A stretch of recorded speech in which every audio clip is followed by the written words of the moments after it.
Hello everyone. I hope you are doing good. Now I am back with lines and angles part 2.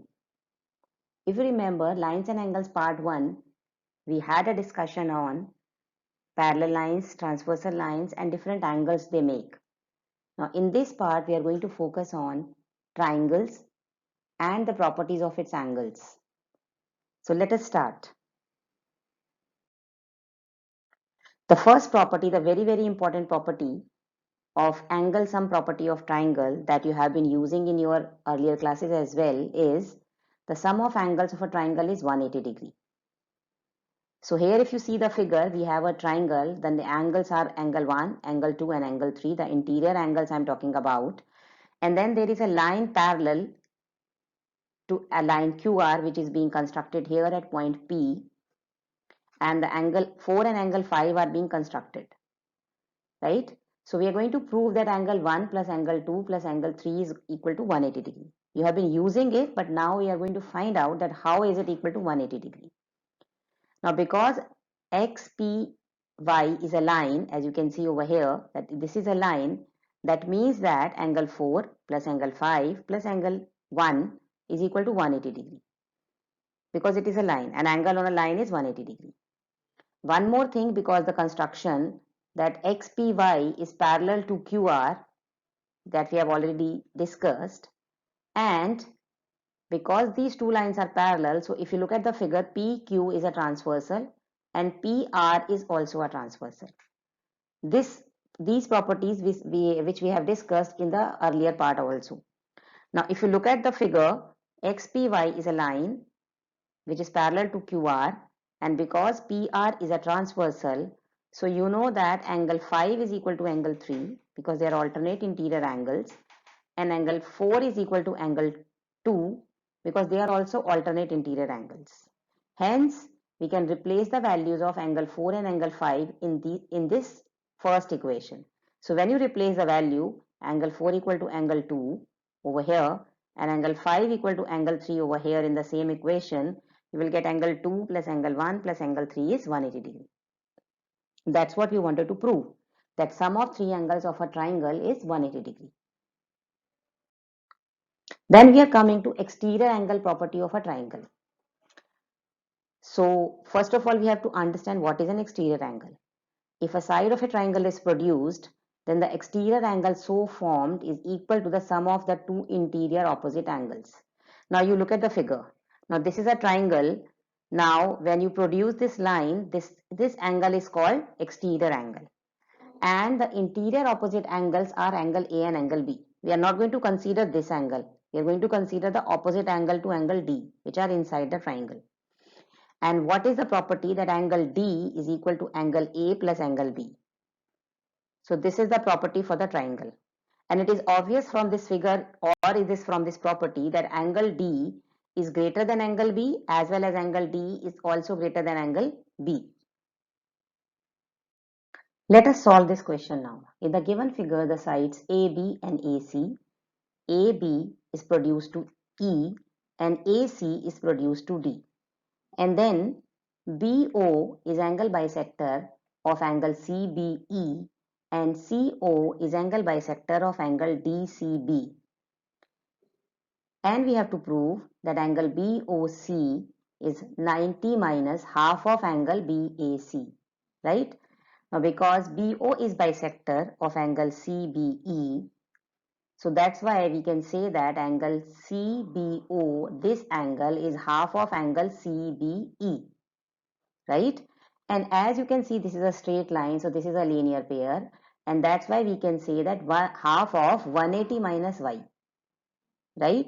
And when you solve it, half of 180 is 90 and y by 2. So this we are naming as first. Similarly, ray CO is the bisector of angle BCD. And we are just moving ahead with the same guideline that angle BCO is half of angle BCD, which is again equal to half of 180 minus angle Z. That's why that will be 90 minus Z by 2, right? Now we are taking triangle BOC, triangle BOC. Now triangle BOC, as we know that the sum of the angles is 180 degree. So BOC plus BCO plus CBO is 180 degree.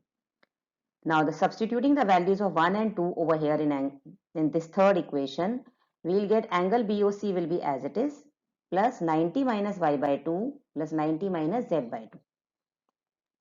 Now here you know 90 plus 90 will be 180 and this 180 and 180 will be getting cancelled, right? So you will be getting angle BOC equal to y by 2 plus z by 2. This minus y by 2 minus z by 2 will take it on the right hand side.